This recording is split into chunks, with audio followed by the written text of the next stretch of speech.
Oke, saya mulai saja ya perkenalan kita hari ini. Bismillahirrahmanirrahim. Assalamualaikum warahmatullahi wabarakatuh. Waalaikumsalam warahmatullahi wabarakatuh. Waalaikumsalam. Waalaikumsalam warahmatullahi wabarakatuh.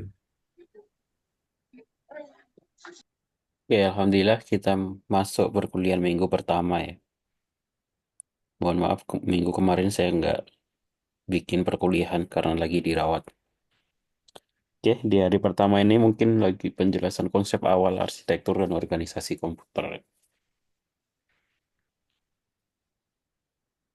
Sebelum masuk ke definisi awal, saya bahas dulu tentang kontra aturan perkuliahan nih. Kalau di perkuliahan saya itu sama seperti yang lain mungkin ya. Ada kehadiran tugas UTS UAS. Untuk prosentasenya, kehadiran saya buat kecil ya. Saya nggak terlalu memikirkan kehadiran.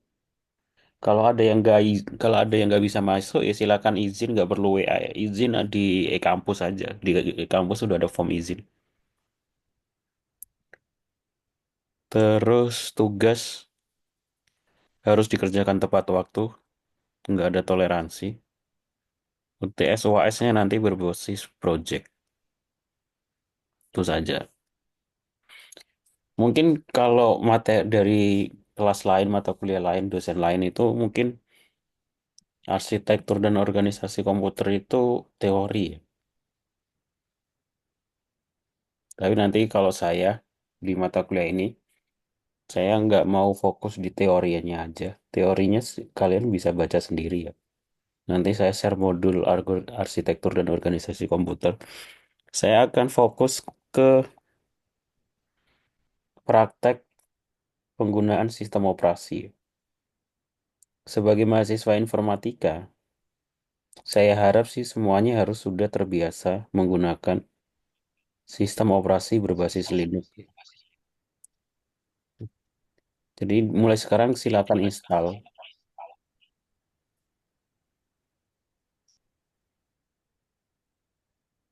sistem operasi berbasis Linux ya. Nanti ada materinya, juga tugas dan praktek supaya kalian terbiasa ya. Di zaman sekarang menggunakan aplikasi itu udah jarang pakai sistem operasi ya. Tapi berbasis kontainer atau Docker. Kontainer atau Docker itu bukan sistem operasi, tapi dia secara bahasa kan kontainer ya. Dia berjalan di atas hardware, bukan berjalan di atas sistem operasi. Nanti penjelasannya ya. Termasuk belajar dulu sistem operasi berbasis Linux. Nah, untuk presentasi kontrak perkuliahan, seperti ini ya. Apa namanya? Tugas 20%, kehadiran 15. Kehadiran itu saya ngambil dari e-kampus ya. Entah kalian absen atau enggak, terserah. Yang penting saya ngambil dari e-kampus. Jadi kalau mau izin dan apapun ya lewat e-kampus aja, nggak perlu WA ya. Oke. Terus UTS UAS-nya berbasis project. UTS UAS ini persentasenya besar ya. Jadi syarat kelulusan pasti harus ikut UTS UAS. Yang nggak lulus siapa? Yang nggak lulus itu yang nggak ikut UTS UAS itu aja. Tambah satu lagi yang UTS UAS-nya nanti nyontek gitu aja. Itu yang nggak lulus di mata kuliah saya. Nggak pernah hadir sama sekali nggak apa-apa. Tapi kalau UTS UAS-nya ngerjain dan nggak nyontek, tugasnya ngerjain juga lulus. Karena absen bisa dimanapun ya, di e-kampus. Saya nggak akan baca absen satu-satu, walaupun nanti ketika offline juga saya nggak akan baca absen. Saya fokus yang belajar saja. Jangan seperti, oh, ini kalau perkuliahannya ini Zoom, akan saya rekam dan saya upload di YouTube ya. Nanti kalian bisa lihat di kampus, nggak perlu rekam. Oke, itu saja. Kira-kira untuk kontrak perkuliahan ini ada pertanyaan?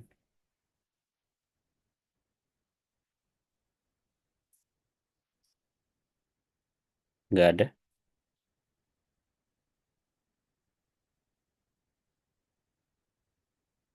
Oke. Kalau nggak ada, saya lanjutkan pembahasan awal definisi komputer.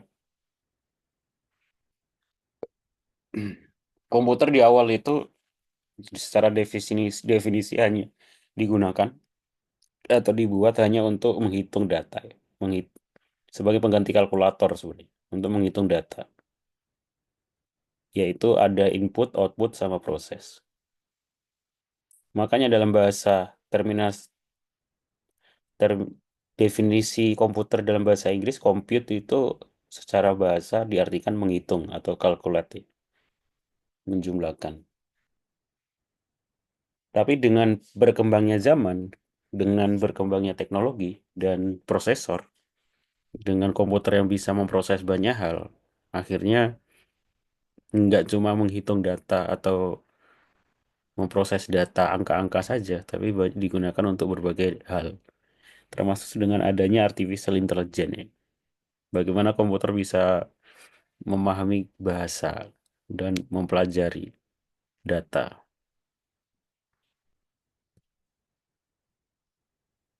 The three main operation of computer are take in data instruction. Jadi operasi utama komputer. Yang pertama itu adalah input, proses, sama output. Ini hal basic yang harusnya mahasiswa informatika tahu ya. Input itu apa saja yang peralatan yang bisa digunakan untuk input dalam sebuah komputer. Proses input itu apa aja? Menggu- Menggunakan keyboard dan lain sebagainya. Terus kalau output, ya proses. Proses itu adalah komputer setelah mendapatkan input data diproses. Nah, proses ini pasti membutuhkan peralatan hardware. Ada yang namanya CPU, GPU, memori gitu ya.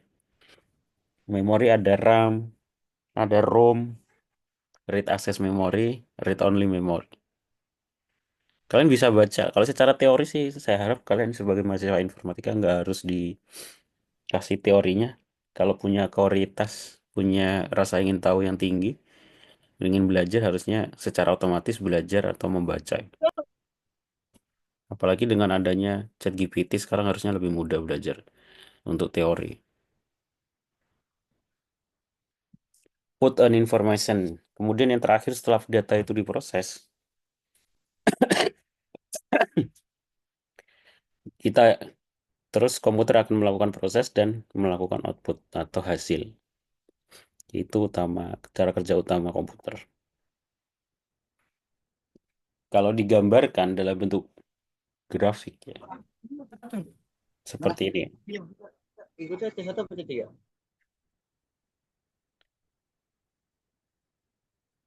Kalau digambarkan seperti ini. User, application software, operation system, hardware. Ini kalau teori lama ya. Ada teori yang baru dari hardware itu di atasnya nggak langsung operating system, tapi langsung Docker atau kontainer-kontainer, langsung di atasnya baru aplikasi. Dan sebelum bahas ke Docker dan kontainer dalam sistem arsitektur komputer ini, idealnya mahasiswa harus terbiasa dengan sistem operasi berbasis Linux. Oleh karena itu nanti materi kita akan banyak tentang sistem operasi berbasis Linux. Kalian nggak harus sih, kalian bisa pakai virtual atau ya idealnya sih install ya, kalau sudah punya laptop.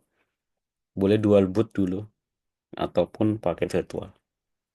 Sistem operasi berbasis Linux. Untuk penjelasannya dan materi yang apa yang ini kan nanti saya sampaikan di pertemuan selanjutnya. Harus terbiasa dengan Linux.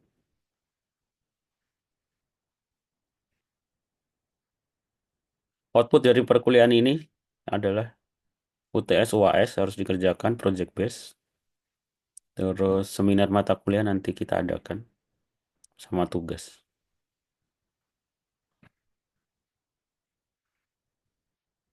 Oke, itu saja. Kira-kira ada pertanyaan untuk perkuliahan kita hari ini sebagai pertemuan pertama.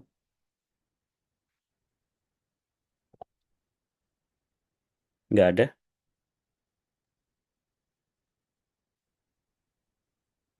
Nggak ada pertanyaan? I- Yang belum masuk grup WA silakan masuk grup WA ya. Itu yang bikin bukan saya kayaknya. Tapi silakan masuk karena nanti informasi saya lewat WA. Kadang karena e-kampus kan nggak bisa diakses ya. Itu saja. Terima kasih yang sudah datang. Kalau ada yang telat, bisa lihat rekaman perkuliahannya di link yang nanti saya share di grup. Saya akhiri. Assalamualaikum warahmatullahi wabarakatuh. Waalaikumsalam Waalaikumsalam warahmatullahi warahmatullahi wabarakatuh. Terima wabarakatuh. kasih, Pak. Terima kasih Bapak. Terima kasih. Bapaknya udah Iya, keluar. Pak.